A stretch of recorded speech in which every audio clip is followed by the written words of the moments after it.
बिस्मिल्लाहिर्रहमानिर्रहीम। अस्सलामु अलैकुम रहमतुल्लाहि व बरकातुहू।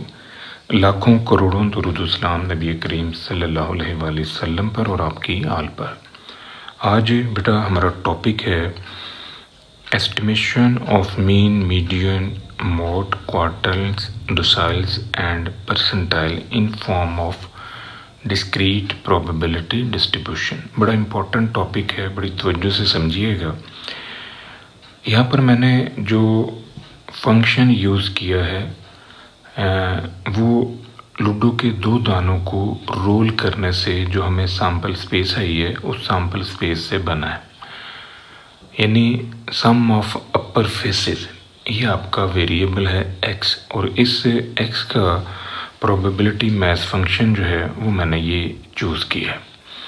अब यहाँ पर आपने बेटा x की कीमतें रखनी हैं 2, 3, 4, 5, 6, 7, 8, 9, 10, 11, 12। ये जो x है ये वैल्यूज़ आपने यहाँ पर शिफ्ट करनी है और इसको हम सॉल्व करेंगे तो हमें हर वैल्यू के अगेंस्ट प्रोबेबिलिटी मिल जाएगी। x की वैल्यू आप यहाँ पर रखें 2, 7 में से आप 2 माइनस करें तो आंसर आपके पास है 5। अब 6 में से 5 निकालें तो आंसर है 1। तो ये पहली वैल्यू आ जाएगी, यानी पहली प्रोबेबिलिटी आ जाएगी 2 के अगेंस्ट 1/36। अब आपने यहाँ पर रखना है 3, तो 7 में से 3 माइनस करें, आंसर 4। 6 में से आप ये 4 माइनस कर दें तो आपके पास आंसर आ जाएगा 3 के अगेंस्ट प्रोबेबिलिटी 2/36। इसी तरह अगर आप यहाँ पर रखें 8, तो 7 में से 8 माइनस करेंगे तो आपके पास आंसर आएगा -1।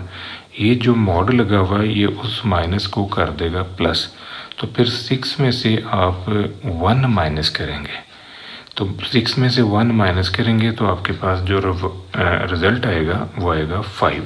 तो ये 8 की जो प्रोबेबिलिटी है, 8 की प्रोबेबिलिटी फिर आप लिखेंगे 5/36। इसी तरह आपने ये सारी कीमतें जो है यहाँ पर रखनी है और ये प्रोबेबिलिटी का कॉलम आपने एक्सपेंड कर लेना। ये जो 2 कॉलम बेटा आपके पास आए हैं, इन 2 कॉलम्स को अगर हम कलेक्टिवली स्टडी करें तो इसे हम कहते हैं प्रोबेबिलिटी डिस्ट्रीब्यूशन।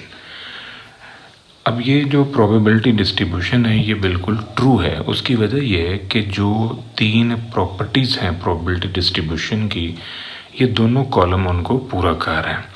अब उसमें क्या है, पहली प्रॉपर्टी के तमाम प्रोबेबिलिटीज़ जो हैं वो पॉजिटिव होंगी, यानी उनका आंसर या 0 होगा या 0 से ज़्यादा होगा। तो आप नोटिस करें कि तमाम प्रोबेबिलिटीज़ जो हैं वो पॉजिटिव हैं, यहाँ पर कोई भी वैल्यू जो है वो नेगेटिव नहीं है। फिर दूसरी प्रॉपर्टी ये है कि तमाम प्रोबेबिलिटीज़ जो हैं वो 0 और 1 के दरमियान फाल करेंगी, यानी 0 भी हो सकती है, 1 भी हो सकती है और इनके दरमियान भी हो सकती है। तो ये तमाम प्रोबेबिलिटीज़ जो हैं ये उस लिमिट के अंदर फॉल कर रही हैं। तीसरी प्रॉपर्टी ये थी कि तमाम प्रोबेबिलिटीज़ को अगर आप सम अप करेंगे तो आंसर आपके पास 1 आएगा। तो आप बेटा इस कॉलम को सम अप करके देखें, आपके पास आंसर 36/36 1 आ जाएगा। इसका मतलब है इन दोनों कॉलम्स ने वो जो प्रॉपर्टीज़ ऑफ प्रोबेबिलिटी डिस्ट्रीब्यूशन है उनको फुलफ़िल किया है। तो फिर हम ये कह सकते हैं कि ये ट्रू प्रोबेबिलिटी डिस्ट्रीब्यूशन है। अब आपने निकालना है मीन या एक्सपेक्टेड वैल्यू या हम एवरेज उसे कहते हैं। तो ये कैसे निकलेगा, आपने x को प्रोबेबिलिटी ऑफ x से मल्टीप्लाई करना है। ये 2 को आप 1/36 से मल्टीप्लाई कर लें, ये आपके पास वैल्यू आ जाएगी। 3 को 2/36 से मल्टीप्लाई करें, ये वैल्यू आ गई। 4 को 3/36 से मल्टीप्लाई करें, ये वैल्यू आ जाएगी। एंड सो ऑन, इन सारी वैल्यूज़ को इस कॉलम से मल्टीप्लाई करें, ये कॉलम मेरे पास खुल जाएगा। इस कॉलम को बेटा आपने सम अप करना है। जब आप इसे सम अप करेंगे तो आपके पास रिज़ल्ट आ रहा है 252/36। अब ये जो 252/36 है इसको डिवाइड करें तो ये 7 आपके पास आंसर आ गया। ये एक्सपेक्टेड वैल्यू ऑफ x है। ये हमारा पहला आंसर है मीन का। अब आपने निकालना है मॉड। तो मॉड में आप बेटा क्या करते हो, जब आप डाटा में काम कर रहे होते हो तो एक ऐसी वैल्यू जो डाटे में सबसे ज़्यादा दफ़ा आती है, most repeated value, most frequent value, that's called mod. जब हम फ्रीक्वेंसी डिस्ट्रीब्यूशन में काम करते हैं तो हम देखते हैं कि किस वैल्यू के अगेंस्ट सबसे हाईएस्ट फ्रीक्वेंसी है, वो वैल्यू जो है वो मॉड कहलाती है। इस वक्त हम काम कर रहे हैं प्रोबेबिलिटी डिस्ट्रीब्यूशन के अंदर। तो हमने बेटा ये देखना है कि इस कॉलम में कौन सी प्रोबेबिलिटी जो है वो हाईएस्ट है। तो इस कॉलम के अंदर जो सबसे हाईएस्ट प्रोबेबिलिटी है वो है 6/36। तो ये देखें कि ये 6/36 किस वैल्यू के अगेंस्ट है। तो ये 7 के अगेंस्ट है, यानी 7 की प्रोबेबिलिटी जो है वो 6/36 है। तो फिर 7 जो है ये आपका मॉड कहलाएगा अकॉर्डिंग टू डेफिनेशन के value having maximum probability is called mod. तो ये फिर जो मैक्सिमम प्रोबेबिलिटी आ रही है ये 7 की है, क्योंकि इसकी प्रोबेबिलिटी है 6/36। तो 7 जो है ये फिर आपका मॉड कहलाएगा। अब आपने निकालना है मीडियन, क्वार्टाइल, डोसाइल वगैरह। तो उसके लिए आपने ये जो कैपिटल एफएक्स का कॉलम है ये समझना है कि ये कैसे बना है। ये क्यूमुलेटिव डिस्ट्रीब्यूशन फंक्शन है। हमने तमाम प्रोबेबिलिटीज़ को सम अप किया है। ये कॉन्सेप्ट बिल्कुल ऐसे ही है जैसे आप क्यूमुलेटिव फ्रीक्वेंसी बनाते हैं, यानी आप फ्रीक्वेंसीज को सम अप करते हो from lower limit up to specific value. तो उसको हम CF कहते हैं। अब यहाँ चूँकि हम फ्रीक्वेंसी को सम अप नहीं कर रहे बल्कि हम प्रोबेबिलिटीज़ को सम अप कर रहे हैं, तो इस वजह से इसे हम कहते हैं डिस्ट्रीब्यूशन फंक्शन या क्यूमुलेटिव डिस्ट्रीब्यूशन फंक्शन, या हम कहते हैं CP क्यूमुलेटिव प्रोबेबिलिटी। बड़ी तवज्जो से ये कॉलम आपने समझना है कि ये कैसे बना है। पहली प्रोबेबिलिटी आपने एज इट इज़ रख ली, फिर आपने इस लिमिट से, यानी ये जो लोएस्ट लिमिट है 2, इससे 3 तक आपने प्रोबेबिलिटीज़ को सम अप किया, यानी 2 भी इंक्लूड है, 2 और 3 की प्रोबेबिलिटीज़ को सम अप किया। इन दोनों को सम अप करें तो ये आपके पास वैल्यू है 3/36। देन आपने 4 और 4 से पीछे जितनी हैं उन सारी प्रोबेबिलिटीज़ को सम अप किया, तो ये आंसर है 6/36। फिर आपने 5 और 5 से पीछे जितनी प्रोबेबिलिटीज़ हैं उनको सम अप किया, तो ये आपके पास वैल्यू है 10/36।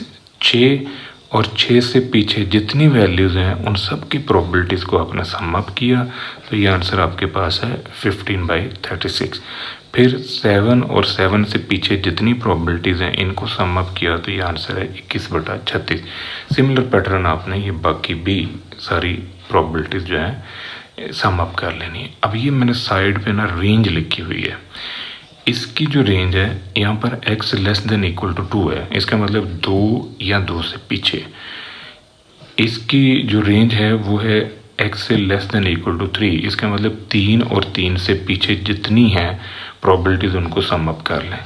फिर वेरिएबल x की जो वैल्यू 4 और 4 से पीछे हैं, यानी <= 4 का मतलब 4 और 4 से पीछे जितनी वैल्यूज़ हैं उन सब की प्रोबेबिलिटीज़ को सम अप कर लें, ये आंसर है। ये दोनों कॉलम जो हैं ये क्यूमुलेटिव डिस्ट्रीब्यूशन फंक्शन कहलाएंगे। अब आपने इस क्यूमुलेटिव डिस्ट्रीब्यूशन फंक्शन के कॉलम को, जो कि फ्रैक्शनल है, इसको डिवाइड करके आपने ये कॉलम बनाया है। इसको मैंने लोकेशन का नाम दिया है क्योंकि हमने जब partitioning values, median, mod, quartile, docile वगैरह देखना है तो वो हम इस कॉलम में से देखेंगे कि ये कहाँ पर फॉल करता है। बड़ी तवज्जो से अब ये समझिएगा कि ये कैसे वर्क करता है।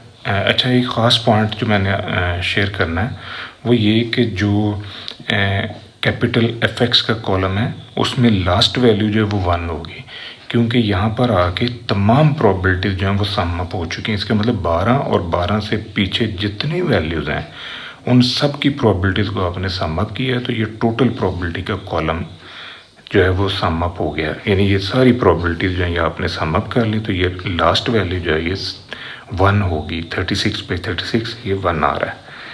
अब आप देखें कि मीडियन कैसे हम निकालते हैं। मीडियन बाय डेफिनेशन एक ऐसी वैल्यू जो डाटे को 2 बराबर हिस्सों में तकसीम करती है, यानी ये हमारे पास बाय डेफिनेशन मीडियन है जिसने डाटे को 2 बराबर हिस्सों में तकसीम किया। 50% इधर है, 50% इस साइड पर है। अब इस पॉइंट से नीचे 50% प्रोबेबिलिटीज़ हैं, यानी ये 50% मैंने लिखा है, इसको मैं 0.5 भी लिख सकता हूँ, 50 लिख सकता हूँ। अब ये देखना है कि 0.50 जो है वो कहाँ फॉल करता है। तो आपने ये जो लोकेशन का कॉलम है इसे आपने देखना है। यहाँ पर देखें, इससे बड़ा है 0.5, इससे भी बड़ा है, इससे भी बड़ा है, इससे भी बड़ा है, और ये यहाँ पर आ रहा है। क्योंकि इससे आंसर हमारा बड़ा आ रहा है, इस क्लास में ये फाल कर रहा है, इसे अंडरलाइन कर लें। और यहाँ पर आपके पास जो x है ये है 7।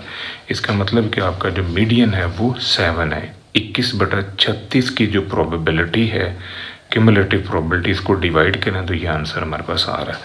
अब हमारे पास है फिर मीडियन का जो आंसर है वो है 7, क्योंकि 7 और 7 से पीछे जितनी वैल्यूज़ हैं उन सब की प्रोबेबिलिटीज़ को आपने सम अप करके ये लिखा है 21/36, और ये 0.5833 आया लोकेशन में।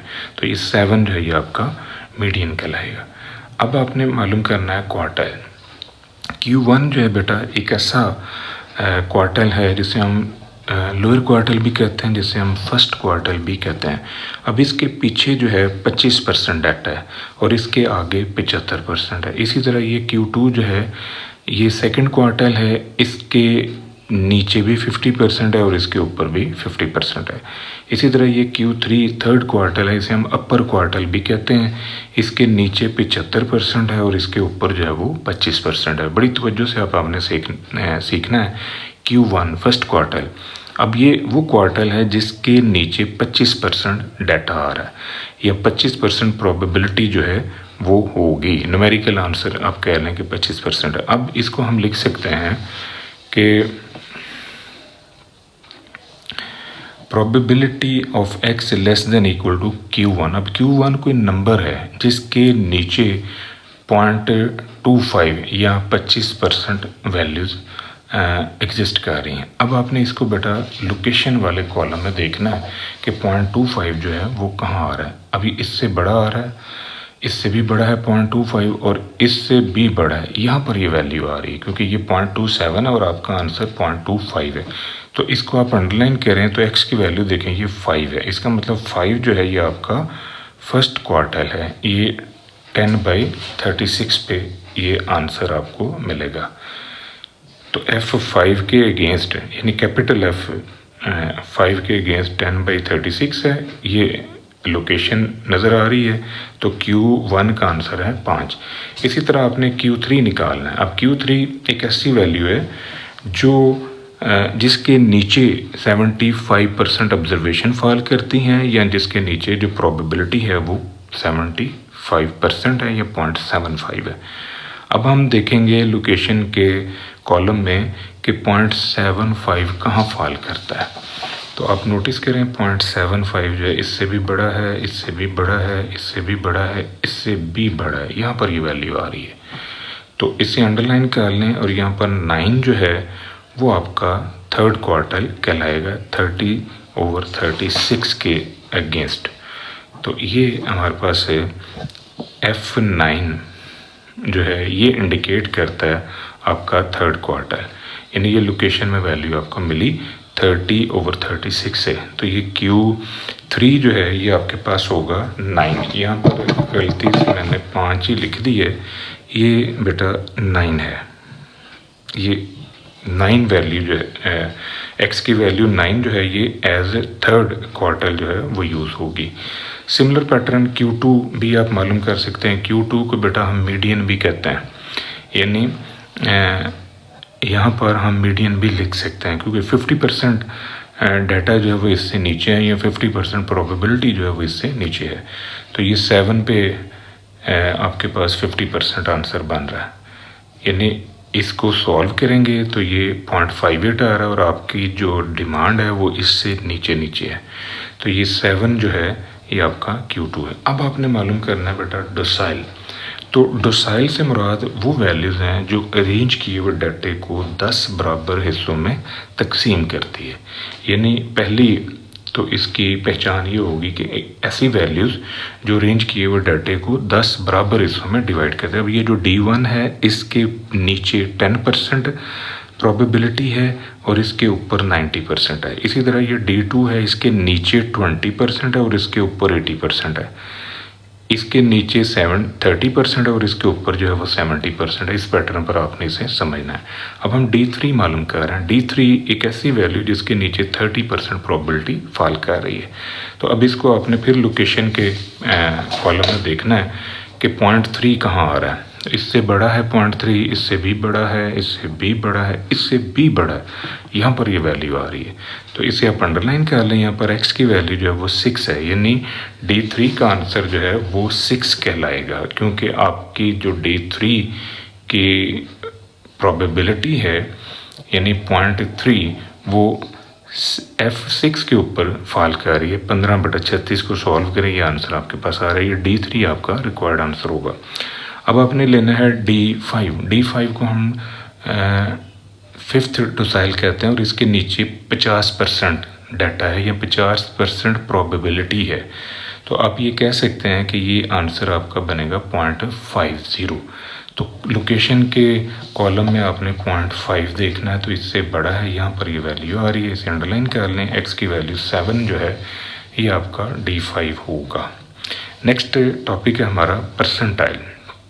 अब परसेंटाइल से मुराद वो वैल्यूज़ हैं जो रेंज की हुए डाटे को 100 बराबर हिस्सों में तकसीम करती है। तो ये जो P1 है ये फर्स्ट परसेंटाइल है, इसके नीचे 1% डाटा है और इसके ऊपर 99% है। अब इस वैल्यू से नीचे नीचे 2% और इससे ऊपर जो है वो 98%। सिमिलर पैटर्न आपने ये पूरी परसेंटाइल्स जो हैं वो लिख लेनी है। अब हम मालूम करना चाह रहे हैं P80।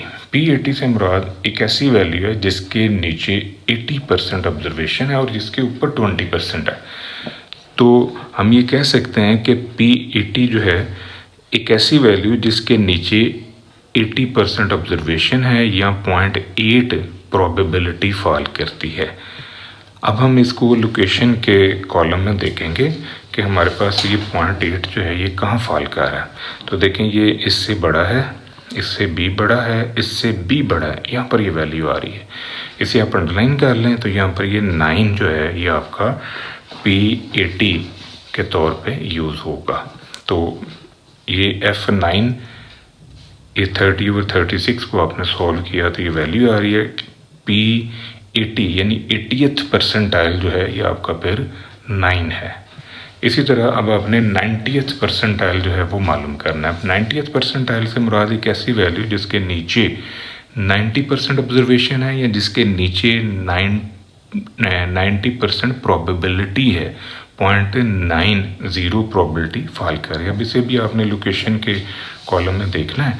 तो ये इससे भी बड़ा आ रहा है आंसर और इससे भी बड़ा, यहाँ पर ये वैल्यू आ रही है क्योंकि आपका 90% है या 0.90 है और ये इससे बड़ा है तो यहाँ पर ये फॉल कर रहा है। इसको अंडरलाइन करें तो ये 10 जो है ये आपका 90th परसेंटाइल कहलाएगा।